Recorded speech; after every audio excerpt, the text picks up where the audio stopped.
السلام علیکم، نظر چوہان ایک دفعہ پھر آپ کے ساتھ ساحل سمندر سے رابطے میں۔ آپ میرے پیچھے یہ لائٹ میں سی کی ویوز دیکھ رہے ہیں، بہت خوبصورت منظر۔ آج ادھر بہت ٹھنڈی ہوا چل رہی ہے، یہاں انفیکٹ خنکی سی شروع ہو گئی ہے۔ میں نے کچھ لوگوں کو ونڈ بریکرز اور کوٹس میں ادھر دیکھا۔ آج کا میرا ویلاگ سیاست پر ہوگا۔ جو بات میں کرتا تھا وہ بالکل پوری ہوتی نظر آ رہی ہے۔ میرے رابطے جو واشنگٹن ڈی سی سے کچھ لوگوں کے ساتھ اٹھنا بیٹھنا اور معاملات ہیں، اس سے میں نے آپ کو 3 مہینے پہلے بتایا تھا کہ عمران خان صاحب سے یہ سیٹلمنٹ واشنگٹن ڈی سی کا ہو چکا ہے۔ صرف کچھ IMF کی شرطیں ورتیں پوری ہونی ہیں، کچھ گندا ڈرٹی ورک ان سے کروانا ہے، گٹر ورک، اور اس کے عوض ان کو NRO دینا ہے۔ تو عمران خان اور کیئر ٹیکرز دونوں ہی اس میں انوالو نہیں ہونا چاہتے تھے، پلس دا سپریم کورٹ۔ آپ کو بہت یہ سن کر دکھ ہوگا کہ پچھلے 2 ہفتے سے اکاؤنٹیبلٹی کورٹس دھڑا دھڑ اربوں کھربوں کے کیسز ان بدماشوں کے خلاف ختم کر رہی ہیں۔ راجہ رینٹل کے 7-8 کیسز، آصف زرداری کے کیسز، شہباز شریف کا کیس، بہت سارے بندے۔ انہوں نے کہا جی اب ترامیم کے بعد، ترامیم پر بھی سپریم کورٹ نے کوئی پرماننٹ انجنکشن نہیں دیا۔ بہت دکھ کی بات ہے۔ یہ پاکستان لگتا ہے ہمیشہ فراڈ، کرپشن، بے ایمانی اور 2 نمبری پر رہے گا۔ عمران خان کے آنے سے تھوڑی سی یہ امید ہوگی کہ عمران خان اگر 100 کام ٹھیک کرنے کا عندیہ دے گا تو چلو 3-4 ہی کر دے تو بہتر ہوگا، سچویشن شاید اتنی ایگریویٹ نہ ہو۔ لیکن یہ جو فراڈ ہو چکا ہے NRO 1 اور NRO اب، یہ کھربوں ڈالرز کا فراڈ ہے پاکستان کے ساتھ۔ کاش سپریم کورٹ نے اس پہ ایکشن لیا ہوتا، کاش سپریم کورٹ نے پہلے الیکشن کروائے ہوتے جب عمران خان نے کہا تھا، اور سب کہہ رہے تھے الیکشن ہونے چاہیے۔ اس دن عمران خان کو کیوں نہیں بلایا گیا؟ شہباز شریف کو بلایا گیا، بلاول کو بلایا گیا، اور دیکھیں کتنی ذلت کی بات ہے۔ میں سمجھتا ہوں ہم 22 کروڑ عوام من حیث القوم انوالوڈ ہیں اس گند میں، اس بے ایمانی میں، اس فراڈ میں۔ مجھے بہت سارے لوگ پاکستان آنے کو کہتے ہیں، یقین مانیے میرا بالکل دل نہیں کرتا۔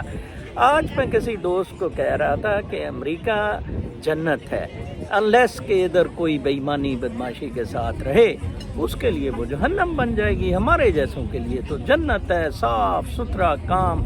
کل iPhone 14 ادھر US میں ریلیز ہوا، تو within the release and hours within the release it was with me almost free۔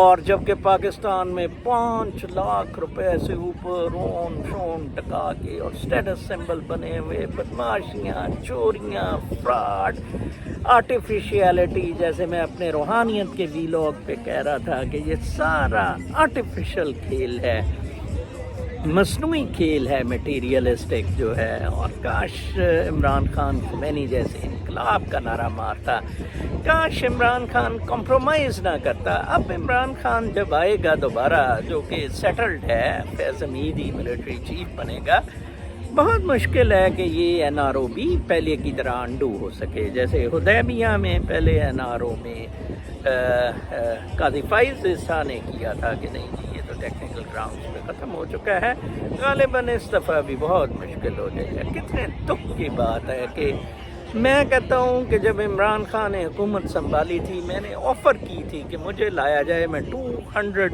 Billion 3 مہینے میں ریکور کرا دیتا ہوں، پورا پاکستان کا لون ریکور ہو جانا تھا۔ It's very sad indeed. میں آج بہت دکھی ہوا یہ NRO 2 کو دیکھ کے، اور پاکستانی قوم کو وہ اسی میں جشن منائی جا رہی ہے، عمران خان آ جائے گا، عمران خان آ جائے گا۔ بھئی وہ آپ کو کوئی دودھ شہد کی نہریں بہا دے گا، اس نے کیا کرنا؟ ایک ذرا جو ڈاکو تھے پہلے ان سے کم چوری ہوگی، فراڈ ہوگا۔ چوری اور فراڈ تو ہوگا جب تک آپ ان کے سر نہیں کاٹیں گے، پھانسیاں نہیں ان کو لگائیں گے۔ بڑی ڈپلوریبل سچویشن ہے پاکستان کی۔ خیر جو میں نے 3 مہینے پہلے کہا تھا، میں نے تو اپنے کنیکشنز پہ کہا تھا، وہ بالکل سچ ثابت ہوا ہے۔ The game is all over for یہ نواز شریف اینڈ زرداری گینگ۔ اب عمران خان کے ہاتھ میں ہے سب کچھ۔ الیکشن ہو جائیں گے. باجوہ تو چاہتا ہے کہ عمران خان نے کہا تھا الیکشن تک تمہیں ایکسٹینشن دے دیتے ہیں. ہی ڈزنٹ وانٹ ٹو, اس نے کہا الیکشن سے پہلے ہو جائیں. کچھ اس طرح کے معاملات پر بات چیت جاری ہے. They have nothing to sell. یہ جو اس وقت پی ڈی ایم کی حکومت ہے سوائے کہ ہمیں دوڑنے کی اجازت دی جائے اور ہمارے کیسز ختم کیے جائیں. اپنا بہت خیال رکھیں. اگلے ویلاگ تک کے لیے اجازت. اللہ نے